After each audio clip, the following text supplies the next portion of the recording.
Join me as I dive into the psychology behind Starbucks and see if I can resist their tricks while spending only $10. In this video, you'll uncover how Starbucks cleverly uses psychology to influence your spending habits, making you reach for your wallet more often than you think. Consumers spend billions of dollars every year on coffee, and it's no secret that coffee shops like Starbucks are masters at getting us to part with our hard-earned cash.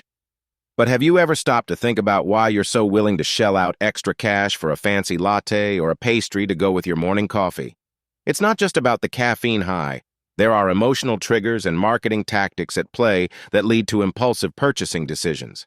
In fact, research suggests that the average American spends around $1,000 per year on coffee alone, which is a staggering amount considering the average cost of a cup of coffee is just a few bucks. So what makes us so willing to spend more on our coffee habits? One reason is that coffee shops often create an emotional connection with their customers, making us feel like we're treating ourselves to something special. This emotional attachment can lead us to make impulsive decisions, like upgrading to a larger size or adding a pastry to our order.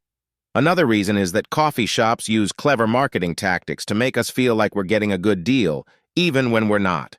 For example, offering discounts for loyalty program members or promoting limited-time offers can create a sense of urgency and encourage us to spend more. But it's not just about the coffee itself. The entire coffee shop experience is designed to make us feel comfortable and relaxed, which can lead to a willingness to spend more. From the cozy atmosphere to the friendly baristas, every detail is carefully crafted to make us feel at home. And when we feel at home, we're more likely to lose track of our spending and make impulsive purchases.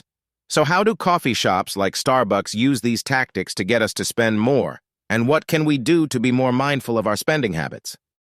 The key to understanding how Starbucks influences our spending habits lies in their clever use of psychological strategies, from store layout to product placement and menu design.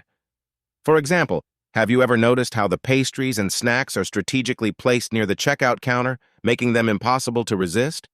Or how the menu is designed to make certain items stand out, like the seasonal drinks or limited-time offers?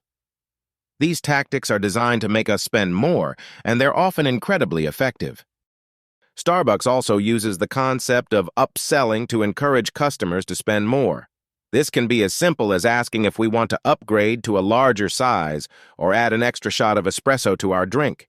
And because we're already in a treating ourselves mindset, we're often more willing to say yes to these upgrades. But what's really clever is how Starbucks uses language to make these upgrades seem like a good value. For example, instead of saying, "Do you want to add an extra shot of espresso for 50 cents more?" they might say, "Would you like to upgrade to our premium espresso for just a little extra?" The language is subtle, but it makes a big difference in how we perceive the value of the upgrade. Another tactic Starbucks uses is the power of three. When we're presented with three options, we're more likely to choose the middle option, which is often the most profitable for the company. This is why you'll often see three sizes of drinks on the menu: short, tall, and grand, with the grande being the most popular option. And because the grande is perceived as the middle option, we're more likely to choose it, even if we didn't intend to spend that much. But perhaps the most impactful psychological tactic Starbucks uses is the concept of the third place. This is the idea that Starbucks creates a welcoming, comfortable environment that's not just about grabbing a quick coffee on the go, but about creating a social experience. By making us feel like we're part of a community, Starbucks encourages us to linger longer and spend more. This is why you'll often see comfortable seating areas and free Wi-Fi in Starbucks stores. It's all designed to make us feel at home and want to stay a while. The third place concept is incredibly powerful because it taps into our deep-seated desire for social connection and community. When we feel like we're part of a community, we're more likely to feel comfortable and relaxed, which can lead to a willingness to spend more. And because Starbucks has mastered the art of creating this sense of community, we're often more willing to spend more money on their products. So how do these psychological strategies work together to create an environment that encourages higher spending? By combining clever marketing tactics, emotional triggers, and a welcoming atmosphere, Starbucks creates an environment that's designed to make us spend more.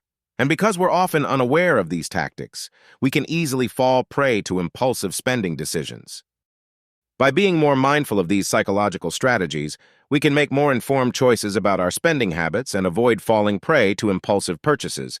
So next time you visit Starbucks, take a closer look at the store layout, menu design, and marketing tactics, and see if you can resist their tricks. If you found this video insightful, consider watching our next video on how other brands use similar tactics, and let us know your thoughts in the comments below.